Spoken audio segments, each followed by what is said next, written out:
₹300 रुपये फक्त। लाजिरवाणी गोष्ट आहे खरं तर। मी शासनाच्या विरोधात नाहीये, पण खरंच लाजिरवाणी गोष्ट आहे ही। 3400 रुपये हे पाणी काढण्यात पण नाही जाणार। शेतातून पाणी काढायला जर तुम्ही मोटर लावली तर आज तो मोटरवाला किती पैसे गेले तुम्हाला सर्वांना चांगलंच माहितीये। मग तिथून पुढे कसं काय होणार?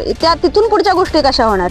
बरं, एका शेतकऱ्याला तुम्ही 3400 रुपये जर देताय तर तो आधी हा विचार करेल की घरच्यांना आपण डाळ भात खाऊ घालण्यासाठी तांदूळ तरी विकत घेऊ। लावणी कलाकार हिंदवी पाटील पूरग्रस्तांच्या मदतीसाठी चादर, बेडशीट, वह्या, पुस्तकं घेऊन पोहोचल्या सोलापूरच्या या गावात। मी सरकारच्या विरोधात नाही, मात्र 3400 रुपये मदत म्हणजे लाजिरवाणी। लावणी कलाकार हिंदवी पाटील यांनी पूरग्रस्तांच्या मदतीसाठी सोलापूरच्या सिंदखेड गावात भेट दिली। दक्षिण सोलापूर तालुक्यातील सिंदखेड गाव तब्बल 8 दिवस पुराच्या पाण्यात होतं। सिंदखेड गावचे मोठे नुकसान झालेले आहे। विद्यार्थ्यांना सीना नदीच्या महापुराचा जबरदस्त फटका बसलेला आहे। शुक्रवारी सायंकाळी लावणी कलाकार हिंदवी पाटील यांनी दक्षिण सोलापूर तालुक्यातील सिंदखेड गावात जाऊन गावातील ग्रामस्थांशी संवाद साधला।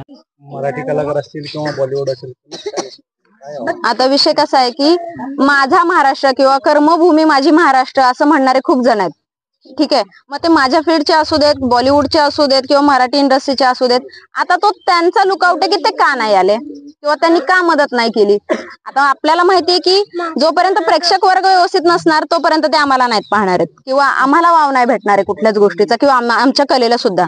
जर तुम्ही मायबाप व्यवस्थित असाल तर कुठेतरी आमचं नाव असणार आहे। ह्या दृष्टी डोक्यात ठेवून किंवा ह्या गोष्टी मी डोक्यात ठेवून इथपर्यंत पोहोचले।